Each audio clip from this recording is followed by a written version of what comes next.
आज आप लोग को पढ़ाने वाले हैं प्रोनाउंसिएशन मार्क, विराम चिन्ह। क्या पढ़ाने वाले हैं? प्रोनाउंसिएशन मार्क, ठीक है? विराम चिन्ह हम लोग लगाते हैं ना। पहला है फुल स्टॉप। फुल स्टॉप का प्रयोग कहाँ करते हैं या कब करते हैं, ठीक है? एसरेटिव सेंटेंस और इंपेरेटिव सेंटेंस। एसरेटिव सेंटेंस और इंपेरेटिव सेंटेंस के अंत में फुल स्टॉप का प्रयोग करते हैं या फुल स्टॉप का प्रयोग होता है, ठीक है?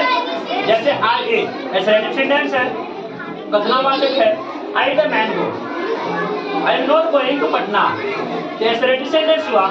इसके अंत में फुल स्टॉप का प्रयोग कर देंगे। या तो आज्ञा सूचक वाक्य, जैसे इंपेरेटिव सेंटेंस गो देयर, वहां जाओ।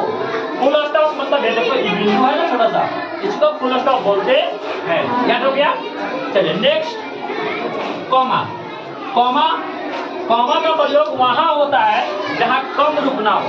कॉमा का प्रयोग वहां होता है जहां, तो देखिए हम लिखते एक सेंटेंस, जैसे लिखिए यार ये तो मेरा मार्कर वीडियो है ना, तो मैं भी चलता है। अरे गरीब आदमी है ना जी।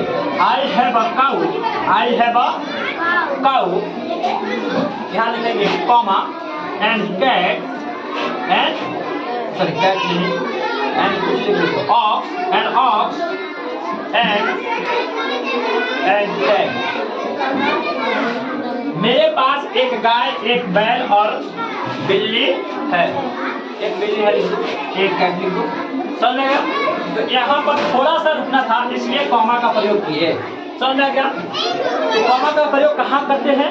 अगर सेंटेंस में थोड़ा सा सुधारने की आवश्यकता हो तो कॉमा का प्रयोग करते हैं, ठीक है? Next, future mark. तो इंट्रोगेटिव सेंटेंस के अंत में फ्यूचर मार्क का प्रयोग होता है। जैसे what is this, what is this, इसके बाद क्या लगा देंगे? Future mark. प्रश्नवाचक, प्रश्नसूचक, ठीक है? What is this, what is this, क्या इज दिस गर्ल, इसके बाद क्या लगा देंगे? प्रश्नवाचक। मतलब कि इंट्रोगेटिव सेंटेंस के अंत में क्या लगाते हैं sir? Future mark. Future mark कहाँ वालों? जो वोकैबुलरी सेंटर रहता है उसको फ्यूचर मार्क कहते हैं। समझ में आया ना? चलिए अगला बात है एक्सक्लेमेशन मार्क, मतलब कि विराम चिन्ह। एक्सक्लेमेशन मार्क्स एक्सक्लेमेटरी सेंटेंस के अंत में प्रयोग किया जाता है इसका। जैसे मे गॉड ब्लेस यू, भगवान आपको खुदा करे। इसके बाद क्या लगा देंगे? विराम चिन्ह, ऐसा ना, ये वाला चिन्ह, ठीक है? एक्सक्लेमेशन मार्क, ये वाला, ठीक है? अब देखो एस्ट्रोफी, नाम को पोसेसिव केस के रूप देने के लिए संक्षिप्त शब्दों में लुप्त शब्दों की जगह एस्ट्रोफिस का प्रयोग किया जाता है। जैसे कहते हैं राम्स काव, तो ये राम्स काव, राम्स फ्रेंड।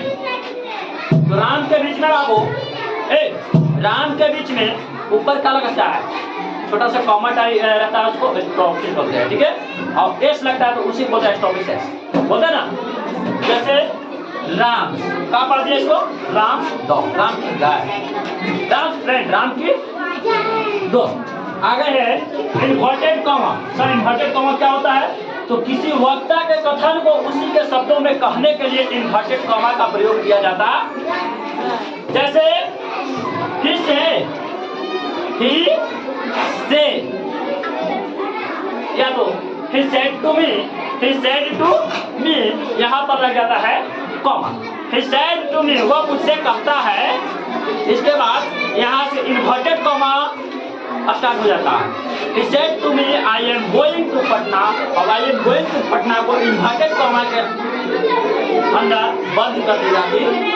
जैसे इन्वर्टेड कॉमा देखो, ये है इन्वर्टेड कॉमा। यहाँ पर मान लो कि I am going to Patna लिख दो, मेरे पास मार्कर है तो लिखा है, ठीक है? तो इन्वर्टेड कॉमा समझ में आ गया? किसी वक्ता के कथन को उसी के शब्दों में कहने के लिए इन्वर्टेड कॉमा का प्रयोग किया जाता है। आप इसे उतार दीजिए। ये चीज है 5-6 चीज है, हमेशा ही काम देने वाला है, जरूरी वाला चीज है, इसलिए इसको उतारना बहुत जरूरी है और याद करना भी बहुत जरूरी है। धन्यवाद। आज की क्लास